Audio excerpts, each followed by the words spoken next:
الحمدللہ رب العالمین والصلاة والسلام علی سید الانبیاء والمرسلین نبینا محمد وعلی آلہ وصحبہ اجمعین، اما بعد۔ محترم ناظرین کرام، احباب گرامی اور دیگر سامعین، میری گفتگو شیخ محمد ابدا کے بارے میں چل رہی تھی کہ کس طرح سے مصطفیٰ صبری نے اپنی کتاب موقف العقل والعلم کے اندر جمال الدین افغانی اور شیخ محمد ابدا کے بارے میں لکھا ہے کہ ان دونوں نے مل کر کے عالم اسلام کے اندر وہی رول ادا کیا ہے جو رول عیسائیت کے اندر، عالم مسیحیت کے اندر، یورپ کے اندر، امریکہ کے اندر مارٹن لوتھر اور جان کیلوین نے ادا کیا تھا۔ انہوں نے تو ایک نیا فرقہ پروٹسٹنٹ کا پیدا کر دیا، لیکن ان دونوں کو کوئی الگ سے نیا فرقہ بنانے کا موقع نہیں ملا۔ البتہ الحاد اور ماسونیت کے ذریعے سے مسلم نوجوانوں پر انہوں نے بہت ہی برا اثر ڈالا، اور میں کہتا ہوں کہ اس کی تائید شیخ محمد ابدا کے اس خط سے ہوتی ہے باقاعدہ، جو انہوں نے اپنے استاد جمال الدین کے پاس لکھا تھا، جس خط کے یہ آخری الفاظ ہیں: ہم اس وقت تک آپ کی سنت پر چل رہے ہیں اور ہم آپ کے اصول کو جانتے ہیں کہ دین کے سر کو دین ہی کی تلوار سے کچلا جا سکتا ہے، کاٹا جا سکتا ہے۔ اس طرح سے خط کے اندر شیخ محمد ابدا نے باقاعدہ لکھا تھا اپنے شیخ جمال الدین کے پاس۔ ایک مستشرق عالم جس کا نام جب ہے، اس نے اپنی کتاب دراسات فی حضارت الاسلام کے اندر لکھا کہ محمد حسین نے کہا ہے صلیبیوں نے اپنے مقصد کو حاصل کرنے کے لیے شیخ محمد ابدا کو چنا تھا۔ ایسا کیوں؟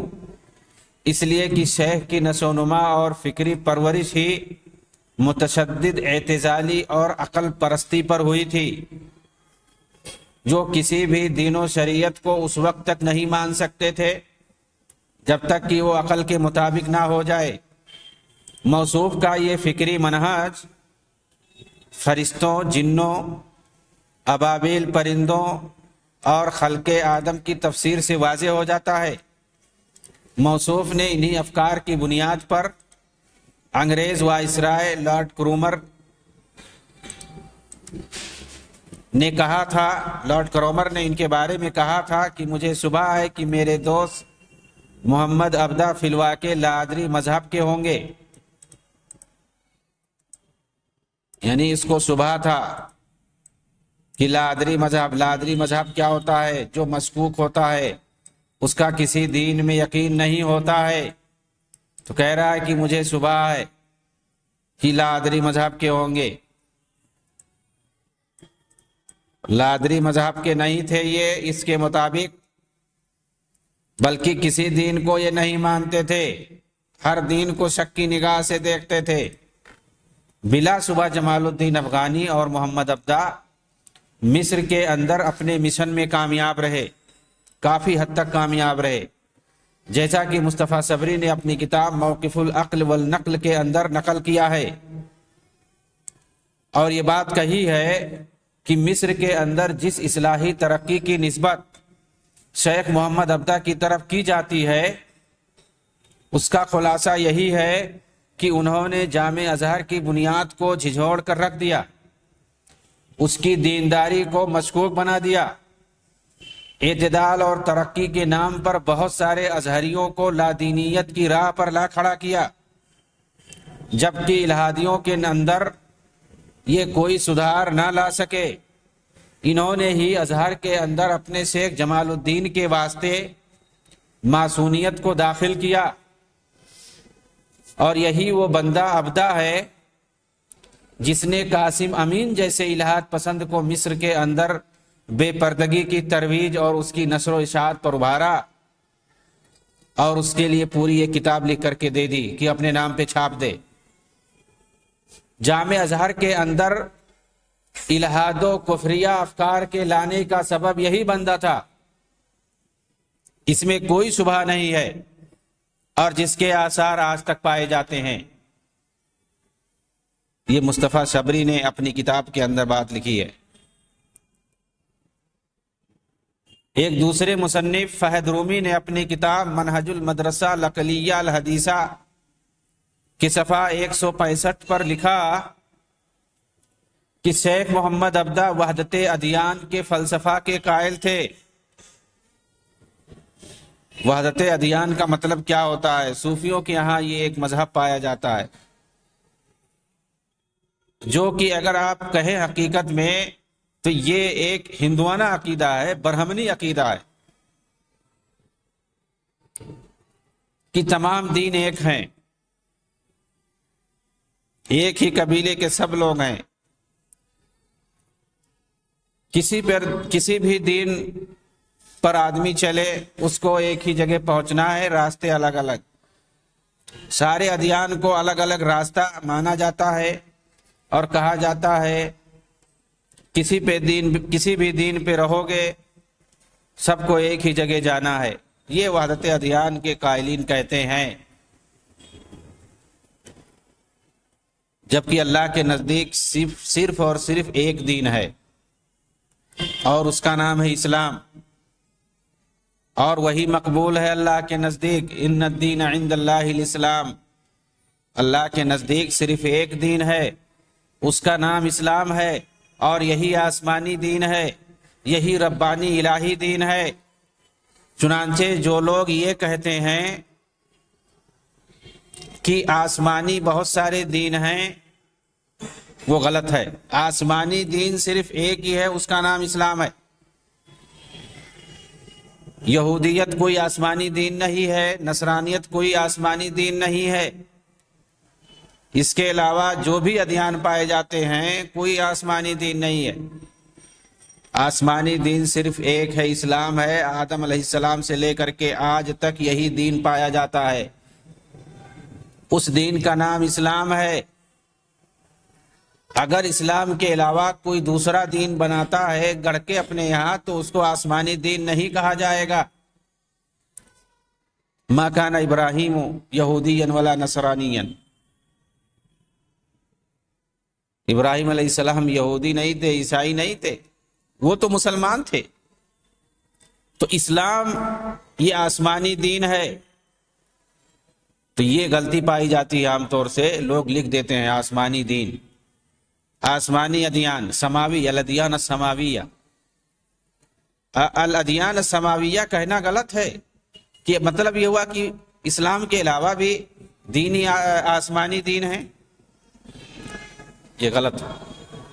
اسلام یہ شروع سے پایا جاتا ہے، اور اللہ رب العالمین جب کسی نبی کو بھیجتا تھا تو اسی دین کو ترویج دیتا تھا، اسی دین کو دے کر کے بھیجتا تھا، اسے اسلام کہتے تھے، جس کے اندر اللہ رب العالمین کی تابعداری پائی جاتی ہے، مکمل تابعداری پائی جاتی ہے، اس کی فرما برداری اور اطاعت پائی جاتی ہے، اسی کو اسلام کہتے ہیں۔ تو شروع سے لے کر کے قیامت تک جو دین ہے وہ اسلام ہے۔ چنانچہ جو بھی دین اللہ کے ہاں مقبول رہا ہے ہر زمانے میں وہ اسلام رہا ہے، اور تمام انبیاء اسی دین کو لے کر کے آئے ہیں، اسی دین کی سب نے تبلیغ کی ہے۔ اب آخری پیغمبر چونکہ آ چکے، اب آپ کے بعد کوئی نبی نہیں آئے گا، اس لیے اب اس کی تبلیغ کے لیے صرف علماء رہ گئے ہیں، یا جو اس دین کے بارے میں جانتے ہیں۔ تو ادیان کہہ کر کے سب کو ایک کیٹیگری میں لانا یہ غلط ہے۔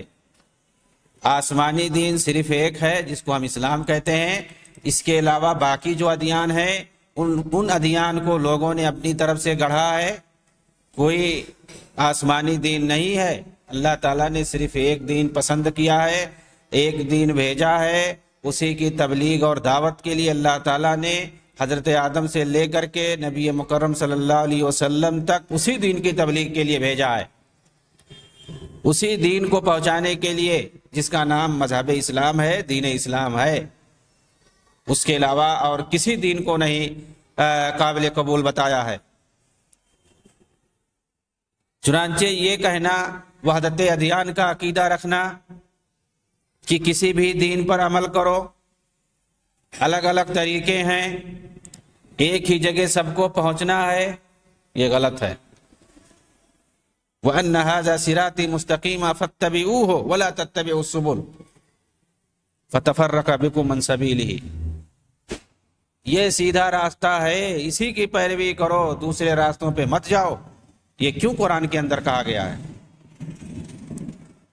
یہ دھوکہ ہے لوگوں کو بتانے کے لیے جو کہتے ہیں کہ کسی بھی طریقے سے آؤ، راستے مختلف ہیں۔ اسی سے مسالک اور فرقوں کی ترویج اور اشاعت کا بھی موقع ملتا ہے۔ قرآنی نصوص کو اگر غور سے دیکھا جائے، شریعت کے نصوص کو اگر غور سے پڑھا جائے، ان کا مطالعہ کیا جائے، ان پر عمل کیا جائے، تو سماج کے اندر سچی باتیں آئیں گی اور ان کا رواج ہوگا۔ ورنہ جو باطل فرقے ہیں، باطل پرست ہیں، دین کے نام پر جو دھوکہ دینے والے ہیں، وہ اس طرح سے باطل کی ترویج کرتے رہیں گے، ان کا کوئی ہاتھ پکڑنے والا نہیں ہوگا۔ چنانچہ فہد رومی نے، یہ بہت اہم کتاب ہے، منہج المدرسہ العقلیہ الحدیثہ، یہ جو عقلانی فرقہ ہے، ریشنلسٹ جو پائے جاتے ہیں موجودہ دور میں، ماڈرن سائنس سے موازنہ کرتے ہیں اسلام کا، قرآن کا، یہ لوگ مراد ہیں میری نظر میں۔ ماڈرن سائنس سے مقابلہ کر رہے، معیار بنا کر کے اس کو، دین اسلام کا اس پر تول رہے ہیں، دین اسلام کو، قرآن اور حدیث کو تول رہے ہیں، پرکھ رہے ہیں۔ ہمارے نزدیک قرآن اور حدیث یہ اصل معیار ہے، اس پر ساری چیزوں کو پرکھا جائے گا، تولا جائے گا۔ لیکن جو عقل پرست ہیں، وہ بولتے ہیں کہ ہر چیز سائنٹیفک ہے، سائنس کو معیار بنا کر کے دین کو تولنے لگے ہیں اس کے اوپر۔ اور یہی لوگ مصلحت اور رواداری میں وحدت ادیان کے فلسفہ کے قائل ہوتے ہیں، وحدت الوجود کے نظریے انہی لوگوں کے اندر پائے جاتے ہیں۔ التقریب بین المسالک کا تصور انہی کے یہاں پایا جاتا ہے، حتیٰ کہ التقریب بین الادیان کا بھی تصور ان کے یہاں پایا جاتا ہے۔ اور معیار کیا ہوتا ہے؟ ماڈرن سائنس، ماڈرن سائنس کو معیار بناتے ہیں، عقل کو، انسانی عقل کو معیار بناتے ہیں، اللہ کے اور اس کے رسول کے فرمان کو معیار نہیں بناتے ہیں، جس کو ہم وحی کہتے ہیں، جس کے اندر کوئی کنٹراڈکشن نہیں ہے، کوئی تضاد نہیں ہو سکتا ہے، کوئی اختلاف نہیں ہو سکتا ہے۔ انسانی عقلیں ہوں، سائنس ہو، چاہے قدیم ہو یا ماڈرن ہو، کوئی بھی ہو، اس کے اندر کنٹراڈکشن پائے جاتے ہیں۔ ان کے اصول، ان کے تھیریز بدلتے رہتے ہیں، 10-20 سال میں بدل جاتے ہیں، 150 سال میں بدلتے رہتے ہیں۔ لیکن کیا قرآن، اللہ کا جو کلام ہے، یہ کبھی بدلے گا؟ کبھی نہیں بدلے گا۔ لا یاتیہ الباطل من بین یدیہ ولا من خلفہ تنزیل من حکیم حمید، اس کے اندر باطل کبھی نہیں آ سکتا، نہ آگے سے نہ پیچھے سے۔ کیوں؟ اس لیے کہ یہ حکمت والے کی طرف سے، جس کی بے انتہا تعریف کی جاتی ہے، اس کی طرف سے یہ کتاب نازل ہوئی ہے، یہ کلام نازل ہوا ہے۔ وَلَوْ كَانَ مِنْ عِنْدِ غَيْرِ اللَّهِ لَوَجَدُوا فِيهِ اخْتِلَافًا كَثِيرًا، قرآن کے اندر کوئی کنٹراڈکشن نہیں ہے۔ اگر یہ کتاب کسی انسان نے لکھا ہوتا تو بہت سارے اختلافات ہوتے، اس کے اندر تضاد پایا جاتا، لیکن چونکہ اسے اللہ کی طرف سے نازل کیا گیا ہے، اللہ نے اپنی طرف سے اس کو، کلام کو نازل کیا، اس کے اندر کوئی تضاد نہیں ہے، کوئی کنٹراڈکشن نہیں ہے۔ تو ایک مسلمان کے لیے جو معیار ہے، جو بنیاد ہے، جو اصول ہے، وہ قرآن ہے، حدیث ہے، اس کے علاوہ اور کوئی چیز نہیں ہے۔ بہت سارے لوگ مسلمانوں میں جو اپنے آپ کو روشن خیال کہتے ہیں، عقلانی کہتے ہیں، عقل پرست کہتے ہیں، منطق اور فلسفہ کے ماننے والے ہیں، اور اسی کو وہ معیار اور اصول سمجھتے ہیں، وہ لوگ قرآن اور حدیث سے ہٹ کر کے بات کہتے ہیں۔ چنانچہ فیض رومی نے کہا کہ شیخ محمد عبدہ وحدت ادیان کے فلسفہ کے قائل تھے۔ وحدت ادیان یہ کوئی معمولی چیز نہیں ہے۔ دین اسلام کو تمام باطل ادیان کے برابر کر دینا لازم آتا ہے۔ دین اسلام کو سارے ادیان باطلہ کے ساتھ چلنے والا اور اس کے ساتھ رہ کر کے زندگی گزارنے والا گویا بتایا جا رہا ہے، جبکہ قرآن نے صاف صاف کہہ دیا ہے لکم لکم ولی دین۔ بھائی اسلام کا کسی سے سمجھوتا نہیں ہو سکتا دین کے معاملے میں۔ تم اپنے باطل دین پہ خوش رہو، کیونکہ تم جس کی عبادت کرتے ہو ہم اسے کر نہیں سکتے۔ لا اعبد ما تعبدون۔ کیسی وحدت ہے، کیسا اتحاد ہے، کیسا سمجھوتا ہے؟ دین کے اندر کوئی سمجھوتا نہیں ہے، نو کمپرومائز۔ مکہ والوں نے بھی تو کہا تھا اللہ کے رسول سے کہ چلو ایک دن تم میرے معبودوں کی عبادت کر لینا اور ایک دن ہم بھی کر لیا کریں گے۔ اسی وقت تو یہ آیت نازل ہوئی تھی، یہ سورت مکمل نازل ہوئی تھی، قل یا ایھا الکافرون لا اعبد ما تعبدون، کہ اے کافرو تم جس کی عبادت کرتے ہو ہم کبھی نہیں کر سکتے۔ تم ایک دن کی بات کر رہے ہو، ایک سیکنڈ کے لیے نہیں مان سکتے۔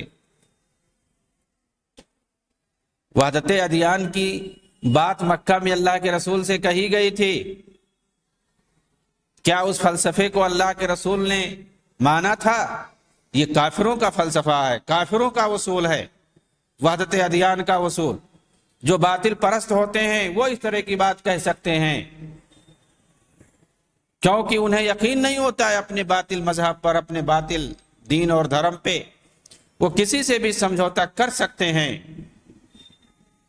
لیکن دین اسلام کا ماننے والا کبھی کسی دین سے سمجھوتا نہیں کر سکتا ہے، کسی دھرم سے، کسی مذہب سے سمجھوتا نہیں کر سکتا ہے۔ اس فلسفے کا قائل وہی ہو سکتا ہے جو باطل مذہب پہ ہوگا، جو باطل دین پر ہوگا، اور اگر اسلام کا نام وہ لے رہا ہے تو حقیقت میں اسلام اس کے دل میں نہیں ہوگا، وہ اسلام کو توڑنا چاہ رہا ہوگا، شاول کی طرح یا مارٹن لوتھر کی طرح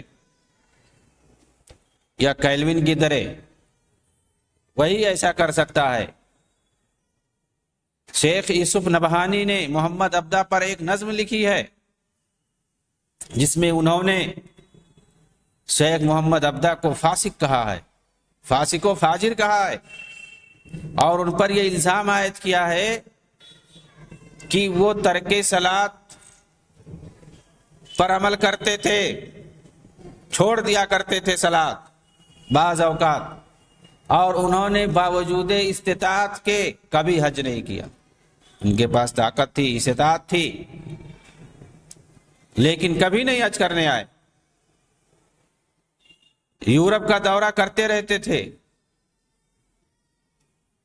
کبھی بیروت چلے گئے، کبھی لندن چلے گئے، کبھی جنیوا پر ہیں، جنیوا کے دورے پر ہیں سوئٹزرلینڈ کے اندر، کبھی انگلینڈ کے اندر ہیں لندن میں، کبھی فرانس گئے ہیں پیرس میں، کبھی استنبول میں ہیں، کبھی بیروت میں ہیں، کبھی دمشق میں ہیں۔ ان کے دورے ہوتے رہتے تھے پوری دنیا میں، لمبا لمبا دورہ ہوتا تھا۔ کیوں؟ وہاں کے جو عیسائی علماء اور پادری ہوتے تھے، جو بڑے بڑے ان کے اسکالر ہوتے تھے، ان سے ملاقات کرنے کے لیے جاتے تھے۔ ان کے لیکچرز میں شرکت کرنے کے لیے جاتے تھے، عیسائیوں کے لیکچر کو سننے کے لیے ہزاروں میل دور یہ چلے جاتے تھے، جبکہ چند سینکڑے میل پر مکہ موجود تھا، وہاں نہیں جاتے تھے۔ استطاعت کے باوجود انہوں نے لکھا ہے کہ انہوں نے کبھی حج نہیں کیا۔ یہ مصر کے مفتی عام رہ چکے ہیں، انگریزوں کے دور میں دینی اعتبار سے سب سے بڑا مقام ان کا مانا جاتا تھا، انگریزوں نے دے رکھا تھا، ان کے ہاتھ میں پوری وزارت تھی۔ یہ شیخ الازہر بھی رہ چکے ہیں، لیکن انہوں نے کہا کہ یہ کبھی حج کرنے کے لیے نہیں گئے، طاقت ہونے کے باوجود، جبکہ وہ بڑے بڑے حکومتی عہدوں پر فائز تھے۔ شیخ محمد عبدہ دجال کے ظہور سے مراد دجال نہیں لیتے تھے، بلکہ اس سے مراد فتنے دجالیت لیتے تھے، اور آج بھی اخوانیت اور تحریکیت سے جڑے بہت سارے لوگ اسی موقف کے قائل ہیں۔ بولتے ہیں کہ آج کل کا جو میڈیا ہے اور ایسا ہے، یہ جو سائنس کا دور ہے، یہی سب دجالی فتنہ ہے، جو دجال کا ظہور ہوگا اس سے مراد یہی ہے، دجل، فتنہ، مکاری، عیاری۔ مطلب حدیثوں کے اندر جس دجال کے ظہور ہونے کی بات کی گئی ہے اور اس کے جو کارنامے اور معجزات جو بتائے گئے ہیں کہ وہ آ کر کے اس طرح سے کرے گا، وہ جو حقائق ہیں اس کا انکار کرتے ہیں یہ لوگ۔ کہتے ہیں کہ حدیث میں تو یہ بھی ہے کہ دجال کو ایک جزیرے میں قید کر دیا گیا ہے، دنیا کا کوئی حصہ ایسا نہیں ہے زمین کا کہ اسے چھان کے نہ دیکھ لیا گیا ہو۔ سیٹلائٹ کے ذریعے سے زمین کا ذرہ ذرہ انسان کی نظر میں ہے، لیکن دجال تو کہیں نہیں دکھا۔ کون سے جزیرے میں ہے؟ آخر کون سا ایسا جزیرہ ہے جو انسان نہیں جانتا ہے اس وقت؟ کہتے ہیں حدیث میں تو یہ بھی ہے کہ دجال ایک جزیرے میں قید ہے، وہاں سے نکلے گا۔ یاجوج ماجوج ایک دیوار کے پیچھے قید ہیں، وہ ڈیلی اس کو کھرچ رہے ہیں، اس کو چاٹ رہے ہیں۔ ایک دن دیوار پوری ختم ہو جائے گی، پھر وہ لوگ نکلیں گے، پھر پوری دنیا میں فساد مچائیں گے۔ یاجوج ماجوج کے خروج کا واقعہ بھی قرآن حدیث کے اندر موجود ہے، ان کا ذکر قرآن میں بھی ہے، حدیث میں تفصیل پوری موجود ہے۔ لیکن یہ لوگ پوچھتے ہیں عقل پرست کہ بھائی وہ کون سی دیوار ہے جس کے پیچھے وہ لوگ چاٹ رہے ہیں، ذرا دکھا دو۔ وہ کون سا جزیرہ ہے جہاں پہ دجال بند ہے، ذرا اس کو دکھا دو۔ یہ مذاق ہے سراسر حدیثوں کا۔ صریح حدیثوں کے اندر، صحیح حدیثوں کے اندر، بخاری اور مسلم کے اندر یہ ساری روایتیں موجود ہیں، اور ان کا اشارہ قرآن میں بھی موجود ہے، لیکن ان حقائق کا انکار کرتے ہیں، اس کی تعویل کرتے ہیں۔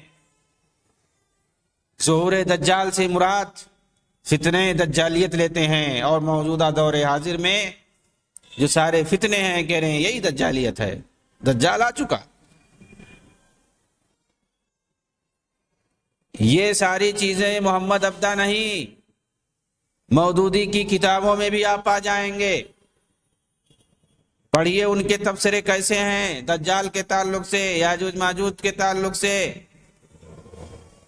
اور بہت ساری چیزوں کے تعلق سے۔ یہ سب عقل پرستوں کے یہاں پائی جاتی ہیں۔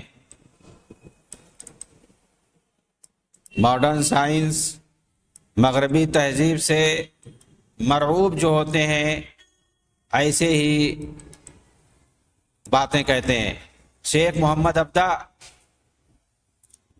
انہوں نے تو تعدد زوجات کی حرمت کا اعلان کرتے ہوئے کہا تھا کہ لا ضرر ولا ضرار جیسی حدیثوں پر عمل کرتے ہوئے ہم اس کے قائل نہیں ہیں۔ ان کے نزدیک ایک سے زیادہ شادی کرنا حرام ہے، جائز نہیں ہے،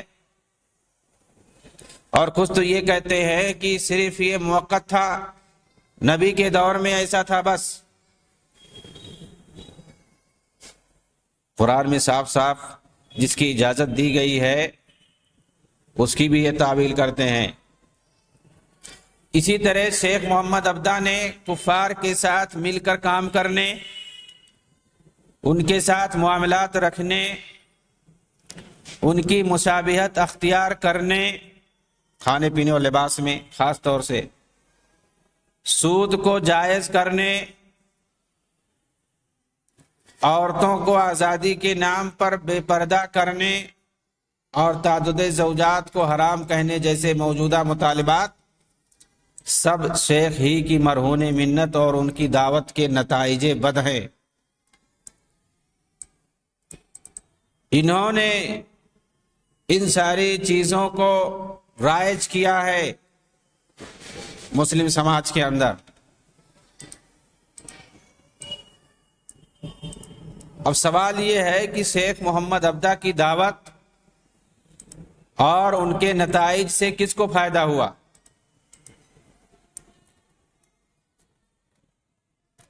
یقیناً اس سے انگریزوں اور کافروں کو فائدہ ہوا،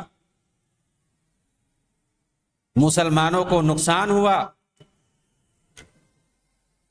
اگر ہم اسے دیکھیں کہ دو پیمانے پر ہوا ہے، ایک عوامی سطح پر کہ مسلمانوں نے شیخ کے فتووں کو بنیاد بنا کر، بہت سارے مسلمانوں نے ڈھول مول یقین جو ہوتے ہیں سیکولر اور آزاد خیال افکار کو گلے لگانا شروع کر دیا، اور جو دھیرے دھیرے پورے عرب ممالک میں پھیلتا چلا گیا۔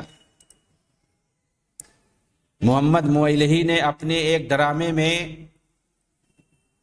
شیخ کے افکار کو کیسے پھیلانے کی کوشش کی ہے، اس کے ایک فقرے سے آپ اندازہ کر لیں۔ محمد موئلہی ڈرامہ نگار، ڈرامے کا ہیرو عیسیٰ بن ہشام تعجب سے سوال کرتا ہے کہ نپولین کے اسلام مخالف قانونوں کو مصریوں نے کیسے دل سے قبول کر لیا؟ اس پر ایک دوسرا شخص جواب دیتا ہے کہ مفتی محمد عبدہ نے اللہ کی قسم کھا کر کہا ہے کہ نپولین کے قوانین شریعت کے مخالف نہیں بلکہ مطابق ہیں، اسی لیے مصریوں نے قبول کر لیا تھا۔